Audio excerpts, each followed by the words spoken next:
What's up, guys? Long time no see.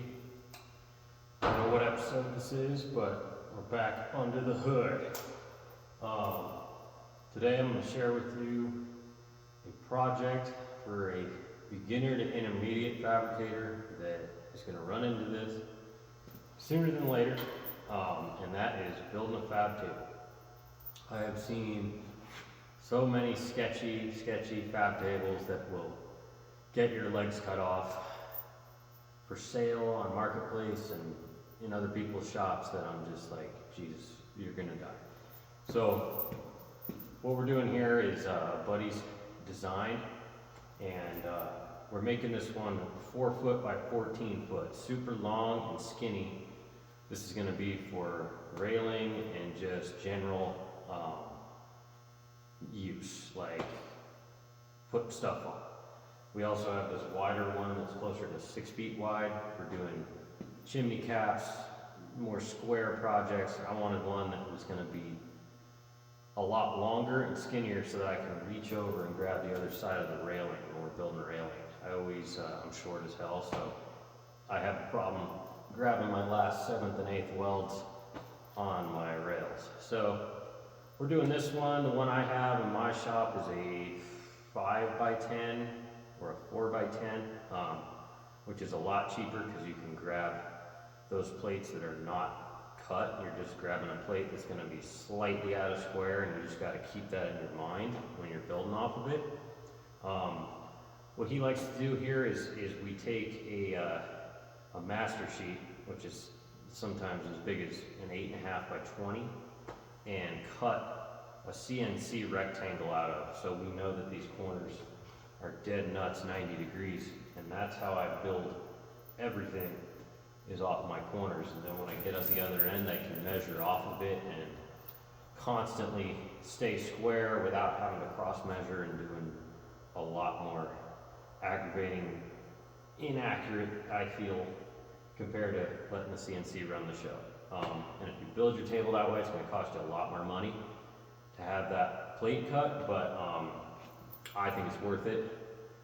Mine isn't like that. I needed more money when I built it, and I'm kicking myself. So next one, I'll be flazzing it. But yeah, this is going to be a 4 by 14.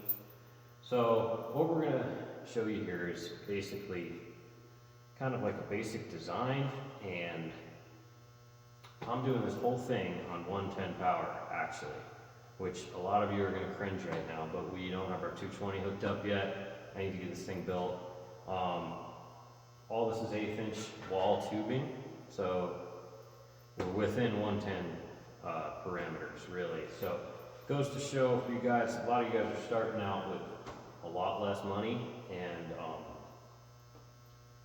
you don't have big power in your garage, you don't have big power welders. This is something you can easily build with a $300 welder that is going to be strong enough to, in my opinion, if you know how to watch your puddle and build this thing right, easily put an engine block on, build column steel off of, you know, big stuff that, like I said, a lot of the stuff I see on Marketplace is somebody just takes a tiny little tube and welds it to a plate with no gussets, and let's go put an engine block on it. It's going to crack right off, and you're going to be wheelchaired up. So this is a super bomber design we're going to show you here. So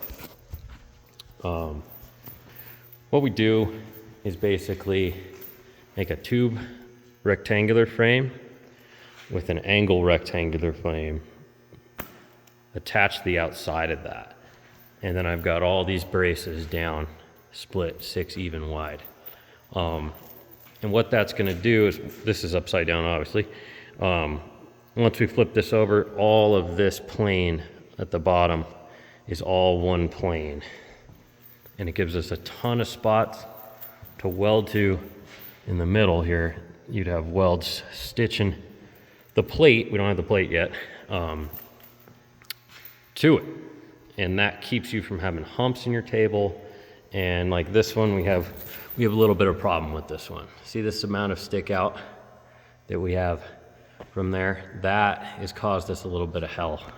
It gives us really good clamp reach, in there to, you know, get in deep with a clamp, but we thought the 1/2 inch would stay really true, and we have, not on this one, but on our other one, just a hair of use bending that down. So what we're doing on this one is that plate is gonna go about 1 inch past, so, and we're gonna use a 3/8 plate. This is a 1/2 inch plate. This is, like I say, huge money, that table underneath. And then weld our legs in, you know, tons. This is all 110, keep in mind. So, should it be hotter? Of course, but thin tubing. You know, I would have done quarter tubing probably for these legs, but these hold a lot of weight. It's more about the geometry and knowing how to brace than welding so much, really. So don't be discouraged if you can't stack dimes like a mofo. But this just has a plate that I'm capping it with. And then this is another pick your poison area. When you do a wheel, and we'll get to the wheels in a second, but when you do a wheel, you can either weld them on or bolt them on. The bolt on, you can go both ways with this. You can bolt them on, cost you, or take a lot more time doing that. If you ever have to replace one. We've never had to replace a wheel in 16 years of doing this. So I like to weld them. But I would just do, you know, stitches on the corner that I could cut, God forbid, you know, like here, just weld the corners an inch. So in case, God forbid, I do have to cut one out, I can. Like I said, never had to do it. And then this is a huge table. I'm going to show you the difference between a 14 and that's a 10, I believe, underneath 10.5, something like that. Is our normal. This is our small table underneath.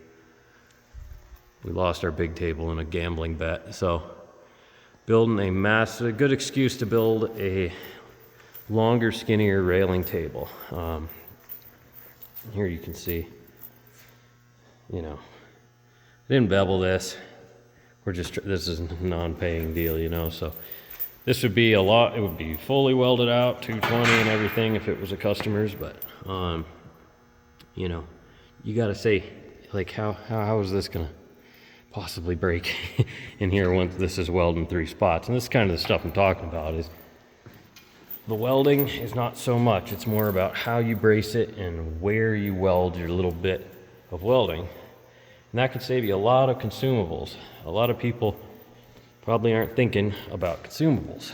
And in today's era of gas and wire costing $80 million for just about everything, I'm not welding something unless it absolutely has to be welded. And that one's not welded yet. But long story short, these are done with a 110. I mean, a good 110. This is a Miller, keep in mind. But yeah, that's just, once we get it flipped, I can make another video, but we get the plate on it and everything. But it's just showing kind of a basic design that won't get you killed. I mean, this is all 4x4 1/8 inch. So not stupidly expensive, but plenty strong with the correct bracing. The only thing I'm worried about with this table is it being so long that on old concrete, you know, are we gonna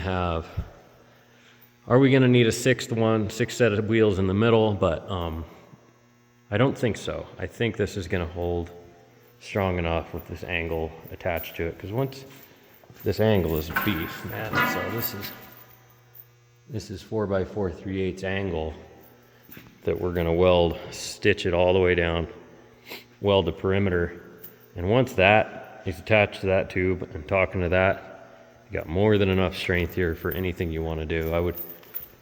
I could try to break this table, you know, right in the middle of that bridge, put an engine block in the middle of it, you know, and see what we could do. But I have no fear with stuff this strong.